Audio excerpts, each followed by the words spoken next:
आज के वीडियो में हम जानेंगे बहुत सारे फुल फॉर्म के बारे में, जिस तरह SB, CD, OD, CC, RD, DBD और MIC, SDR और FDR।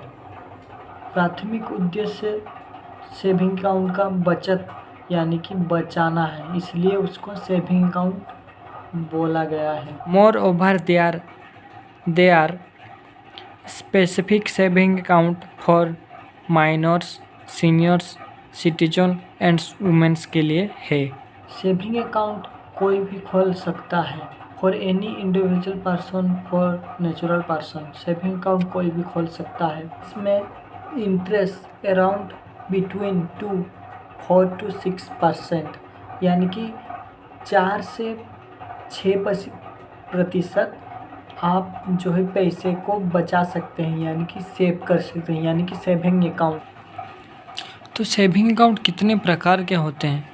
सेविंग अकाउंट कितने किस्म के होते हैं? सैलरी सेविंग अकाउंट सबसे पहले, यानी कि आप अगर मान लीजिए आपका 1 महीना का अगर कोई कहीं पर काम करते हैं तो पैसे आते हैं, या फिर 2 महीना अगर जमा कर जो है पैसा आते हैं, तो आप सैलरी सेविंग अकाउंट खोल सकते हैं।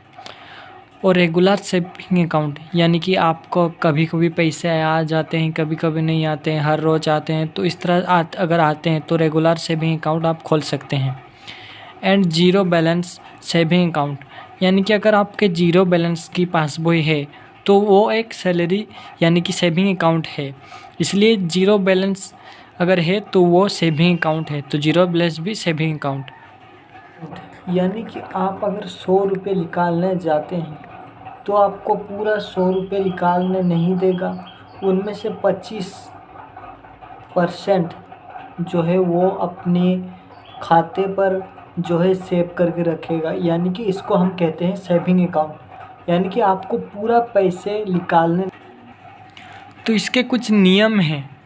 Most bank mandatory required to hold to keep and minimum specific movement has their account to keep operational, यानी कि सेविंग अकाउंट है तभी अगर आप खोल सकते हैं, तभी अगर आप बना सकते हैं जब मिनिमम मान लीजिए आपके पास वही पर 10,000 या फिर 5,000 तक रकम हो, या फिर 3,000 भी हो सकता है रकम हो, तभी जाकर आप सेविंग अकाउंट यानी बचत खाता खोल सकते हैं। और बचत खाता में क्या होता है ना, ज़्यादा पैसे कटने की उम्मीद बहुत कम होती है।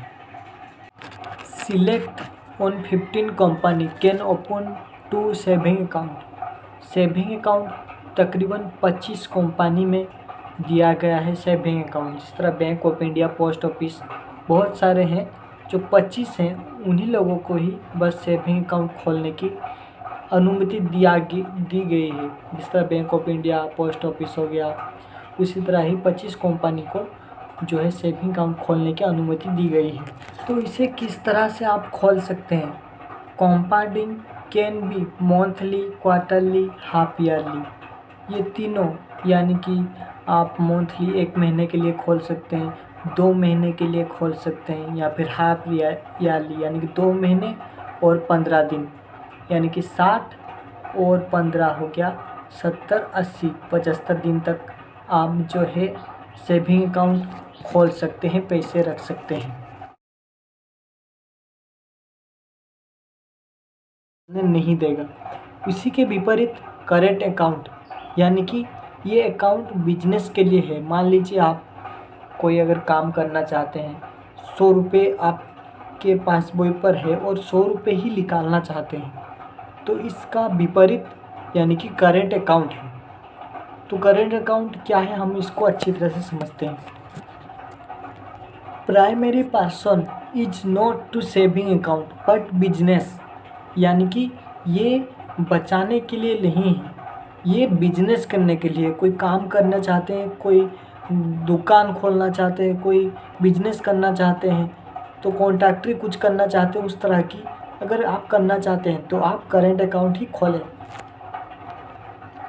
तो करेंट अकाउंट खोलने के लिए एक नियम है, मान लीजिए आप कोई बिजनेस में पार्टनरशिप हैं तो आप नहीं खोल सकते।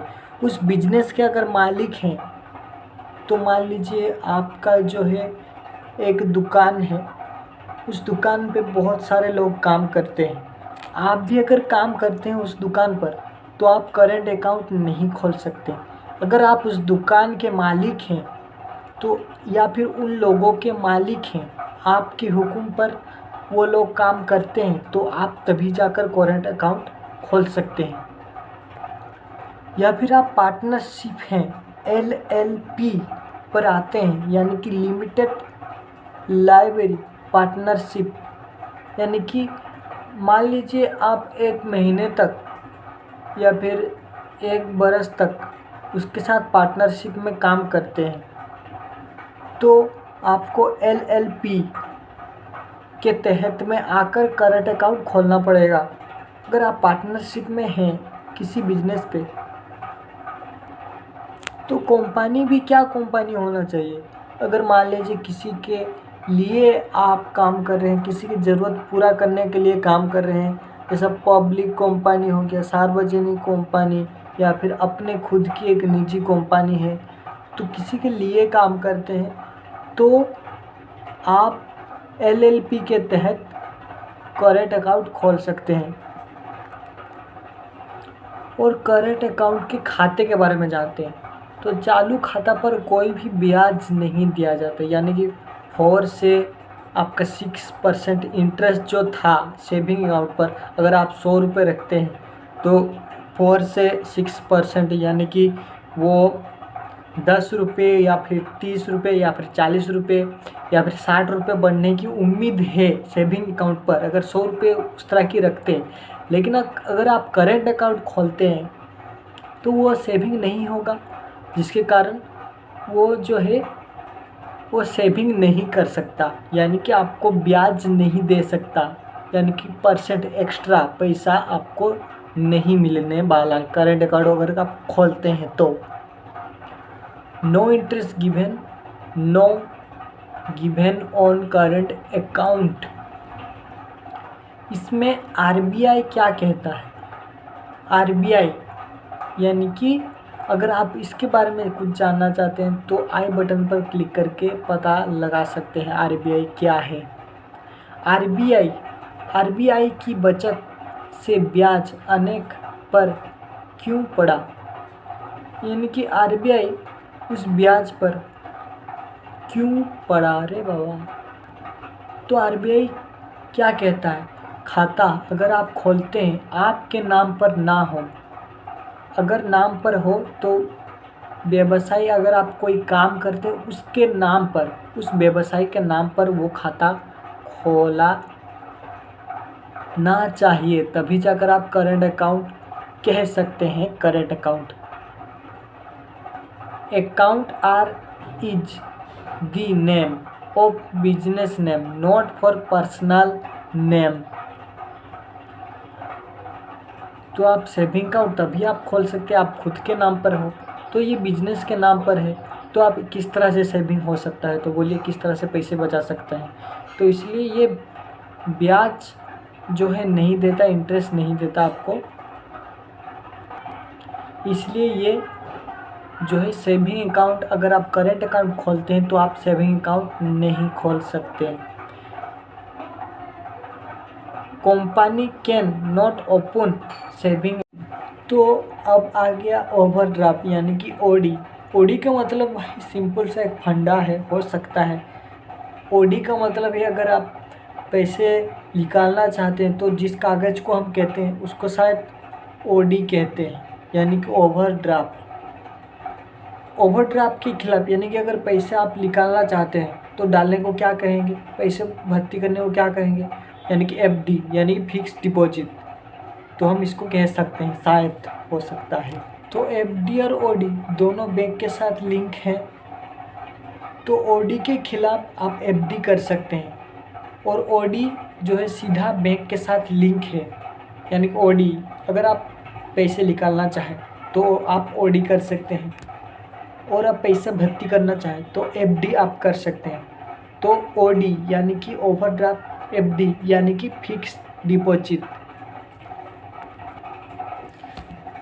ओडी यानी कि ओवरड्राफ्ट और कैश क्रेडिट यानी कि ओडी, ओडी और कैश क्रेडिट यानी कि ओवरड्राफ्ट और कैश क्रेडिट ये दोनों ही सेम हैं।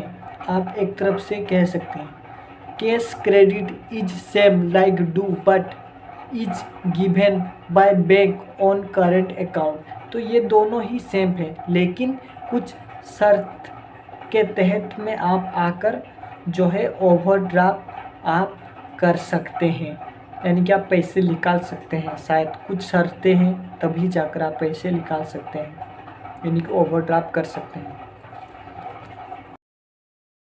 तो अब बात करते हैं आरडी के बारे में।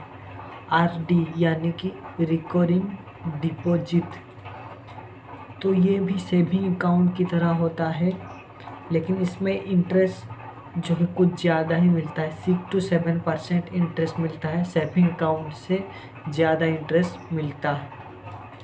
आरडी अकाउंट कोई भी खोल सकता है, और अगर आप जॉइंट अकाउंट खोलना चाहें आरडी में तो आप 2 से 3 आदमी ही आरडी अकाउंट में जॉइंट हो सकते हैं। कितने दिनों की खोल सकते हैं ना? 6 महीने, मिनिमम 6 मंथ या 10। आरडी अकाउंट 2 किस्म के होते हैं। पहला फिक्स आरडी अकाउंट या फिर हम फ्लेक्सिबिलिटी आरडी अकाउंट कह सकते हैं। फिक्स आरडी अकाउंट में हम एक रकम जो है आप डायरेक्ट दे सकते हैं। जिस तरह 1000 रुपये देना हो तो 1000 रुपये हर महीने उसी टाइम पर जो है 1000 रुपये एक साथ देना होगा। और फिक्स आरडी अकाउंट यानी कि आप इसमें 1000 रुपये देंगे, लेकिन आप अलग अलग से दे सकते हैं। एक दफ़े में आप नहीं दे सकते, या फिर एक दफ़े में ही आप जो है 1000 रुपये पैसे दे सकते हैं। एक आरडी अकाउंट अगर आप क्लोज करना चाहें, बंद करना चाहें, तो आप 3 साल के बाद आप इसको बंद कर सकते हैं, वरना आप नहीं बंद कर सकते। अगर आप 3 साल से पहले पैसे नहीं देते हैं, जितने इंटरेस्ट मिलते हैं उन इंटरेस्ट में कुछ काट दिया जाएगा। ये इंटरेस्ट जो है अलग अलग बैंक के अलग अलग तरह के इंटरेस्ट जो है काट देते हैं अलग अलग बैंक के। फ़ायदे क्या हैं आरडी के? आरडी में मान लीजिए आप अगर कमा रहे हैं पैसे, मान लीजिए 1 साल में या फिर 1 महीने में आप हर रोज़ कमाते हैं 1000 रुपये, लाख रुपए, तो आप चाहते हैं उतने ही पैसे सारे के सारे जो है आप एक साथ बैंक में अगर देना चाहते हैं, तो इसमें आरडी ही बहुत अच्छा है। और आप एक साथ देते हैं तो सबसे अच्छा आरडी में ही इंटरेस्ट मिलता है। इसी के चलते ही लोग आरडी करते हैं। और आरडी आप तभी कीजिएगा जब आप एक साथ पैसे आप दे सकते हैं। आरडी अकाउंट के बारे में अगर ज़्यादा जानकारी एक लिंक है, उस लिंक को दबाएं, से अन्य चैनल से भी आप जानकारी ले लें। अब हम बात करते हैं लोन के बारे में, यानी कि LN यानी कि लोन। लोन 2 किस्म के होते हैं, एक सिक्योर और एक अनसिक्योर, यानी कि एक सुरक्षित एक अनसुरक्षित। सिक्योर लोन में आप जो है कुछ चीज़ें को आप धार उधार किराए पे रख कर जो है बैंक से लोन ले सकते हैं, जिस तरह सोना, प्रॉपर्टी, ज़मीन, मकान। और अनसिक्योर्ड में आप जो है जान पहचान होना चाहिए, और जो है कुछ शर्त लागू होने के बाद आप अनसिक्योर्ड लोन ले सकते हैं। सिक्योर्ड लोन में आप क्या कर सकते हैं, क्या होता है ना, मान लीजिए आप किस कारण के चलते आप जो है लोन सोच नहीं सकते, तो वो बैंक वाले क्या करेंगे ना, उतनी ही ब्याज का आपने जो भी कुछ दिया होगा वो सारे के सारे लोन पर कट जाएगा। और मान लीजिए आपने लोन चुका दिया है सिक्योर्ड लोन में, तो आपको वो वापस भी मिल जाएगा। तो सिक्योर लोन है। और अनसिक्योर्ड लोन क्या है ना, मान लीजिए आप किसी कारण के चलते आप लोन चुका नहीं सकते, तो आपके ऊपर केस फाइल होगा और वो आपके घर, मकान, प्रॉपर्टी जो भी कुछ लेना चाहें उस लोन को सोचने के लिए, तो वो सारे के सारे ले सकते हैं और आप पर भी एक्शन करा जा सकता है। ये अनसिक्योर्ड लोन है। खाते NAP होने के बाद में आज निदान तक की ब्याज की छूट, बकायदा राशि 15% से लेकर 60% की छूट, समझौता राशि एक मात्र ये समझौता निदान से 1 माह की अंदर जमा करने पर 5 की अतिरिक्त छूट, महिलाओं की 5 की अतिरिक्त छूट, कृषि और अन्य लोन वाले की मृत्यु हो जाने पर 5% की अतिरिक्त छूट, NAP निदान के आज तक की ब्याज की छूट, निदान 31/12/2018 बकायदा राशि पर, जिसमें शामिल होने पर 3 लाख की कृषि ऋण और 4 लाख क्षेत्रीय ऋण और 5 लाख तक SMS क्षेत्रीय ऋण। 31/12/2018 की ये 80 हेल NAP बकायदा कृत असुरक्षित ऋण करने वाले हैं डबल बेनिफिट डिपॉजिट यानी कि DBD FD पर या फिर सेविंग अकाउंट पर। तो हमारा क्या होगा ना, पैसा डबल होने की चांस है। जो पैसे हमें इंटरेस्ट में मिलते हैं उसी इंटरेस्ट को लगाकर उसी इंटरेस्ट से ही हम पैसे दुगुना तिगुना कमा सकते हैं। डबल बेनिफिट डिपॉजिट ये बहुत ही अच्छा है। इसको आप कब कितने महीने खोल सकते हैं, तो सबसे पहले बोल दो 1 महीने के लिए खोल सकते हैं, 3 महीने के लिए खोल सकते हैं और शॉर्ट टाइम डिपॉजिट कम समय के लिए खोल सकते हैं। मंथली इंटरेस्ट पेएबली यानी कि 1 महीने की सबसे ज़्यादा लोग इसको पसंद करते हैं, खास करके रिटायर्ड ऑफिसर होते हैं, जो रिटायर्ड किसी जॉब से रिटायर्ड हो रहे होते हैं, तो मंथली इंटरेस्ट ये सबसे ज़्यादा लोग करते हैं डबल बेनिफिट डिपॉजिट में। और क्वार्टरली इंटरेस्ट डिपॉजिट में FD करने के बाद अगर डबल बेनिफिट करते हैं तो उसी तरह पैसे मिलता है। अब हम बात करते हैं क्वार्टरली इंटरेस्ट कंपाउंडिंग। तो ये सबसे बढ़िया है क्वार्टरली इंटरेस्ट कंपाउंडिंग। सबसे ज़्यादा जमा करते हैं सबसे ज़्यादा इंटरेस्ट मिलता है क्वार्टरली इंटरेस्ट कंपाउंडिंग पर, यानी कि त्रिमाही यानी कि 3 महीने की ब्याज के ऊपर ब्याज मिलेगा।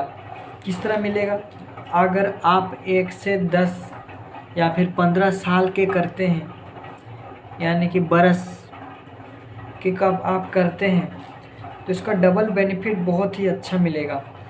मान लीजिए आप FD मंथली 1 महीने के लिए कर रहे हैं, तो उसमें डबल बेनिफिट डिपॉजिट अगर आप कर देते हैं या फिर FD के जो इंटरेस्ट मिलेगा वो इंटरेस्ट को फिर से वो रिटर्न ले लेंगे और डबल बेनिफिट डिपॉजिट में लगा देंगे, यानी कि उन्हीं के पैसे उन्हीं के ऊपर लगाकर जो है डबल कर देंगे। लेकिन आपको इसमें थोड़ी सी वेट करना ज़रूरी है और इसमें लाभ बहुत मिलेगा डबल बेनिफिट में। डबल बेनिफिट डिपॉजिट में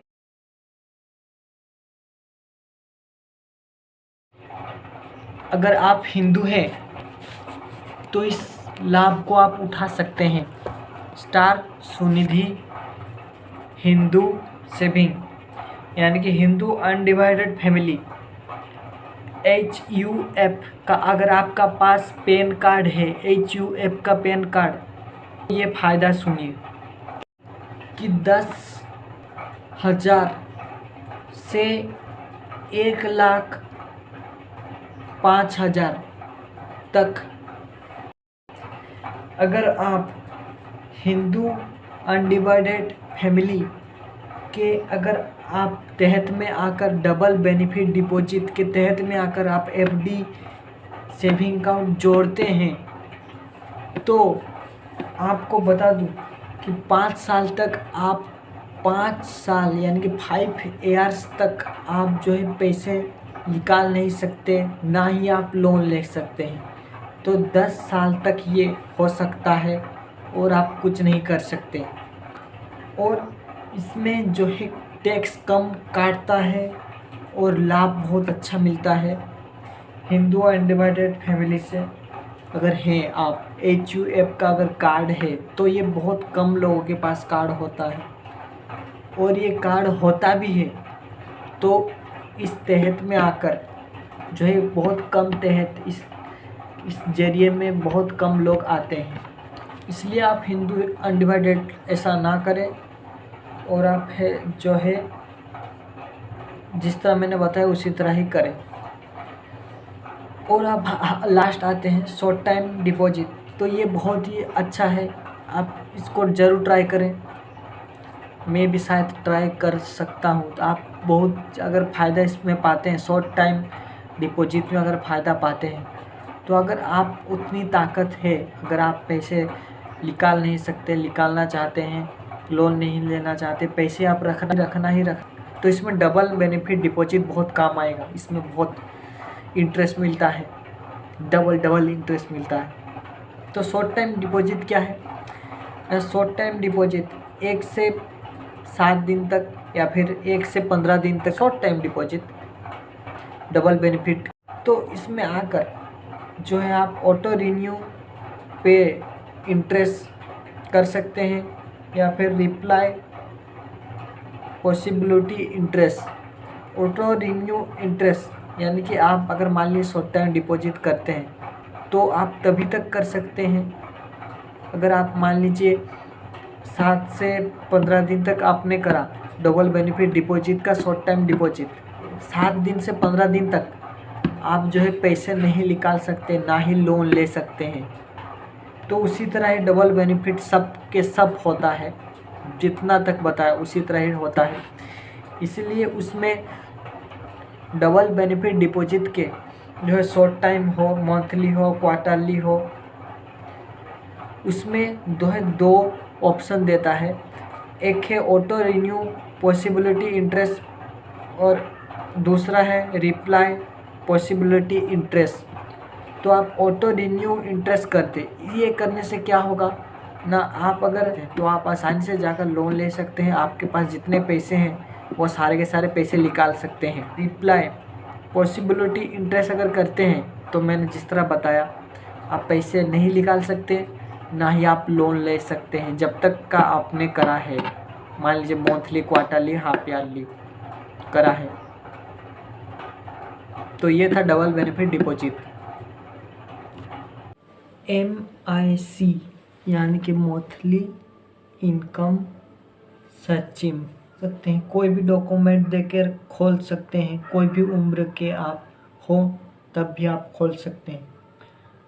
अगर छोटे बच्चे हैं तो आप उसका जो है बर्थ सर्टिफिकेट देकर भी खोल सकते हैं। तकरीबन इसमें 50,000 से लेकर 1 लाख 2 लाख तक बैंक पर खाते पर जमा होना चाहिए, तभी जाकर आप MIC का लाभ उठा सकते हैं। तो MIC बढ़िया है जॉइंट अकाउंट और पोस्ट ऑफिस के लिए। तो ये भी डबल बेनिफिट डिपॉजिट की तरह है, 5 साल का, लेकिन इसमें कर सकते हैं, पैसे रख सकते हैं। 5 साल के बाद अगर आप पैसे निकालते हैं तो अच्छी बात है। 5 साल से पहले अगर निकालते हैं तो इसमें आपको कुछ पैसे काट लिए जाएंगे। और सबसे ज़्यादा इंटरेस्ट जो है पोस्ट ऑफिस पर मिलता है। बैंक में ना खोलें, आप नज़दीकी पोस्ट ऑफिस में जाकर खोलें और आप जो है जॉइंट अकाउंट ही खोलें। जॉइंट अकाउंट में सबसे ज़्यादा आप पैसे रख सकते हैं। और इसके ज़्यादा जानकारी पाना चाहते हैं तो आप नीचे डिस्क्रिप्शन में एक लिंक है, उसको दबाएं और इसके बारे में ज़्यादा जानकारी ले लें। तो एसडीआर के बारे में हम जानते हैं, यानी कि स्पेशल ड्राइंग राइट। एसडीआर माने विशेष आहरण अधिकार हम जिसको कहते हैं। तो एसडीआर को 1996 में बनाया गया था। इसे आईएमएफ यानी कि इंटरनेशनल मॉनिटर फंड बोला जाता है, बनाया गया था। जिस प्रकार किसी कंपनी में बचत की जारी की जाती है, उसी प्रकार जिस अनुपात में आईएमएफ में पैसे लगाते हैं, एसडीआर भी म्यूचुअल फंड की तरह होती है। जिस तरह हम म्यूचुअल फंड में पैसे इन्वेस्ट करते हैं, तो एसडीआर बैंक का एकमात्र इस तरह का बैंक है, इस तरह का वर्ड है, जिसमें हम जिस तरह म्यूचुअल फंड में पैसे डालते हैं, उसी तरह ही हर बैंक जो है कुछ पैसे एसडीआर यानी कि आईएमएफ में डालते हैं। The SDR was correct in 1969. It was correct by the IMF, International Monetary Fund, in this same way that business are used in a company in the same product as the many invest in this IMF. तो हर देश अपने कुछ पैसे IMF मतलब world bank में जमा करते हैं। आईएमएफ यानी कि वर्ल्ड बैंक भी होता है, हर देश के बैंक में जो है पैसे जमा करते हैं, यानी कि आईएमएफ में हर बैंक। तो कोई भी बैंक अगर जितना पैसा लगाते हैं आईएमएफ में, कोई भी देश की कोई भी जो है आईएमएफ पे यानी कि म्यूचुअल फंड की तरह उसमें अगर पैसे डालते हैं, उसी तरह ही लाभ उनको मिलता है। Every country deposit sum of money in the IMF world bank then the live at which that country, but money is quickly business in fiercely। जब हमारे पास सोना और डॉलर नहीं होता है, इस स्थिति में एक बेहतर स्थिति की ज़रूरत होती है। तो इस स्थिति में हमारा एसडीआर काम आता है। ठीक, कुछ अलग देश की पैसों की ज़रूरत है, तो हमें उस देश की पैसे की ज़रूरत है। तो हमारे पास मान लीजिए सोना भी नहीं है, पैसे भी नहीं है, जिसके कारण हम उस देश के पैसे हम ले सकते हैं। तो हमारे पास कुछ नहीं है, तो हमें उस देश के पैसे की ज़रूरत है, तो इस जगह पर एसडीआर काम आता है। तो एसडीआर को आप याद रखें कि एसडीआर जो है, हम बाहरी देश की पैसे अगर हम ले सकते हैं तो ये एसडीआर ही काम आता है। किस तरह से ना, हर पूरी दुनिया में एसडीआर लागू है। एसडीआर में हर अपने अपने देश के लोग अपने अपने पैसे जमा, तो वो एक बैंक की तरह हो गया, जिसमें हम अपने देश के पैसे देते हैं या फिर कुछ और देश के पैसे देते हैं, तो हम अपने देश के पैसे पा सकते हैं, या फिर अन्य देश के पैसे अगर ज़रूरत है तो वो पैसे भी हम पा सकते हैं।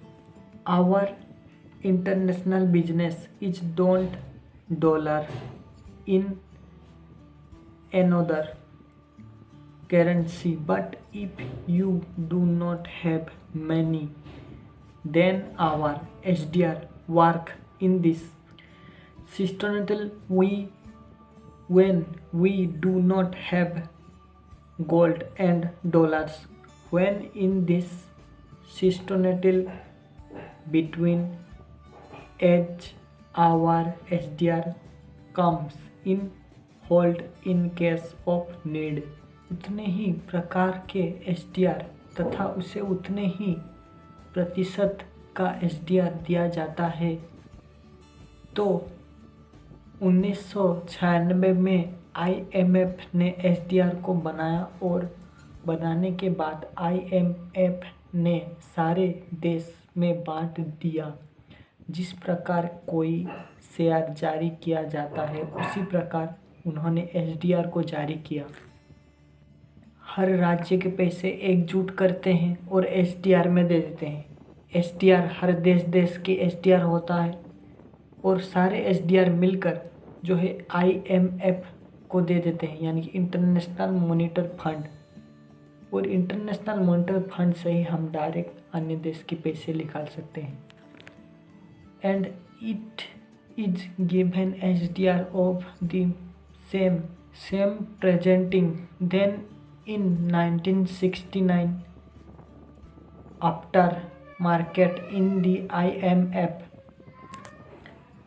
distributed into this world counting just as C is here is then seized then is it the SDR। यदि मैं भारत में रहता हूँ और अमेरिके में अपना व्यवसाय कर रहा हूँ, लेकिन मेरे पास नहीं है पैसे, नहीं होने के कारण मैं अपने एसडीआर को अमेरिका को हस्तांतरण कर दूंगा, जिससे मेरे पैसे ना देने की व्यवसाय ख़त्म हो जाएगा और अमेरिका मेरे एसडीआर को अपने मुद्रा में बदल देगा, तो जिससे देने की व्यवसाय ख़त्म हो जाएगा, समस्या भी ख़त्म हो जाएगा। तो मान लीजिए आप भारत देश में हैं और अन्य देश में जो है बिजनेस करते हैं, तो अन्य देश का पैसे जो है आपके पास होगा, अपना भारत देश का पैसा नहीं होगा और ना ही आपके पास पैसे होंगे, ना ही आपके पास सोना होगा, जिसके कारण आप जो है भारत में नहीं चल सकते। तो अन्य देश के पैसे हैं, इसलिए आप क्या करेंगे, ना जितने पैसे हैं वो जितने बाहर के देश में काम करते हैं वो सारे के सारे एसडीआर पर लगा देंगे और जिससे आप जो है भारत के पैसे पा सकते हैं आसानी से। In Indian and doing my business in this US, but I do not have money. I will transfer my SDR to the US so that then problem of not giving my money will be over and America will keep my SDR in this correct in its correct. If we change then but of then we need the and this problem। SDR टोकरी की तरह होती है। जिस प्रकार हम टोकरी में बहुत सारे चेंज रखते हैं, उसी प्रकार एसडीआर में आईएमएफ अलग अलग देश की मुद्रा के रखता है, जिसमें कुछ देश की करेंसी मुद्रा इस प्रकार हैं, जैसे अमेरिका डॉलर, जापान की मुद्रा, फ्रांस की मुद्रा, यूरोन की मुद्रा, युगांडा किंगडम देश की पावर्ड है।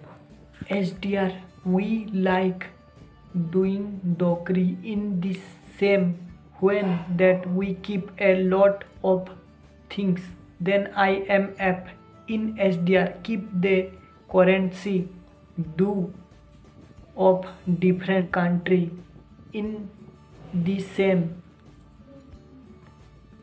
country have currency like US dollar, Japan currency यानी चाइना करेंसी एंड युगान करेंसी France currency in is euro United Kingdom input. यदि आपको इनमें से किसी भी मुद्रा की प्राप्त कर सकते हैं तो एसडीआर की कीमत हमें हर देश की बीच में जो हम खरीदते हैं और बेचते हैं उससे पता की जाती है। तो एसडीआर एक व्यवसाय है। SDR IMF if you need that of those currency you can get that currency by selling you SDR. The product of SDR is kingdom can when to use from that we put and send in this model of every day। यह London foreign एक सोच market में होता है। एक search market में होता है। विदेशी मुद्रा की सीधी खरीद के अलग समूह सदस्य लेने देने में एसडीआर का उपयोग कर सकते हैं वो एसडीआर द्वारा कर सकते हैं। तो एसडीआर एक दुकान है जिसमें डायरेक्ट लेन देन होता है। Then happen in this forget exam market separate members of direct purchasing of foreign currency can use SDR in traded selection and they can dollar downtrend SDR। तो हम जानते हैं FD यानी कि फिक्स डिपॉजिट के बारे में। जो लास्ट है उसके बारे में कुछ ज़्यादा जानकारी ले लेते हैं। मान लीजिए आपके पास बैंक में जो है कुछ पैसे जो है जमा पड़ा है और ना ही आप लोन निकाल रहे हैं ना ही आप उन पैसों को निकाल रहे हैं। तो उस जगह पर अगर आप अगर पैसे दुगना करना चाहते हैं तो आप उस जगह पर FD कर सकते हैं। FD में क्या होता है ना, मान लीजिए अगर आप एक साल में पैसों को नहीं निकालते हैं और ना ही लोन लेते हैं, वो 1 लाख एक साल के बाद 1 लाख जो है 10,000 हो जाएगा। उसी तरह ही अगर आप 5 साल तक रखते हैं तो 1,50,000 हो जाएगा। तो आप जितने साल के करते हैं उतना तक आपको जो है इंटरेस्ट मिलेगा, यानी कि 1 साल का 10% इंटरेस्ट। तो मंथली कर सकते हैं, क्वार्टरली कर सकते हैं या फिर हाफ ईयरली कर सकते हैं, आपकी मर्जी है। लेकिन अगर आप 1 लाख रुपए या फिर 50,000 रुपये अगर आप बैंक पर रखना चाहते हैं तो टाइम जो है पीरियड है वो 7 से लेकर जो है 10 दिन के अंदर आपको 1 लाख जमा करना है, तभी जाकर आप FD का लाभ उठा सकते हैं। तो मान लीजिए 1 साल 2 साल के किया है आपने, तो आपका जो है 1 साल पूरा हो गया है और 1 साल बाकी होने वाला है। तो अगर आप लोन निकालना चाहते हैं या फिर उन पैसों को निकालना चाहते हैं तो बेझिझक निकाल सकते हैं। लेकिन इसमें जो क्या होगा, जो कुछ बोनस पैसे आपको काट दिए जाएंगे, कुछ इंटरेस्ट पैसे आपको काट दिए जाएंगे, तो आप आसानी से जो है निकाल सकते हैं। तो इसमें क्या होता है, बैंक वाला आपको पहले से ही बता देता है किस में कितना इंटरेस्ट मिलेगा, या फिर आप खुद जानते हैं कितने में कितना इंटरेस्ट मिलेगा। एफडी के साथ अगर आप डबल बेनिफिट डिपॉजिट कर देते हैं तो बहुत फ़ायदा ही फ़ायदा है। लेकिन आप अगर डबल बेनिफिट डिपॉजिट के साथ अगर आप एफडी करते हैं जाएगा, या फिर मान लीजिए बैंक वाले के हाथ में आपका पासबुक चला जाएगा, उसके पासबुक में हैंड ओवर हो जाएगा। तो ये था आज का टॉपिक। एसबी यानी कि संचय यानी कि सेविंग अकाउंट, सीडी यानी कि चालू या फिर जमा कह सकते हैं, या फिर कॉम्पैक्ट डिस्क, या फिर हम कह सकते हैं सर्टिफाइड ऑफ डिपॉजिट यानी कि जमा का प्रामाणिकता यानी प्रमाणता। लेकिन सीडी का ओरिजिनल का मतलब है करेंट अकाउंट। उसके बाद हम आते हैं ओडी यानी कि ओवरड्राफ्ट, सीसी यानी कि कैश क्रेडिट, आरडी यानी कि रीजनल डिस्कोरेट रेड यानी कि क्षेत्रीय निष्क्रिय रेड। आरडी का असली में नाम है रिकरिंग डिपॉजिट। और डीवीडी मतलब डिजिटल वीडियो डिस्क, या फिर हम कह सकते हैं डिजिटल वर्सोडाइज डिस्क। इसका डीवीडी का असली मतलब ये है डबल बेनिफिट डिस्क। ये सही है, मतलब बैंक की तुलना में। MIC marketing integrated commission. Market ने कमा हुआ संचय संचार किया। Marketing integrated commission. MIC का असली फॉर्म है मंथली इनकम सर्चिम। SDR यानी कि स्पेशल ड्राइंग राइट। SDR को IMF भी बोला जाता है। FDR फिक्स डिपॉजिट रेट बोल सकते हैं, या फिर फिक्स डाटा रिकवर। इसका असलियत में बैंक की तुलना में FDR का मतलब है फिक्स डिपॉजिट रेट।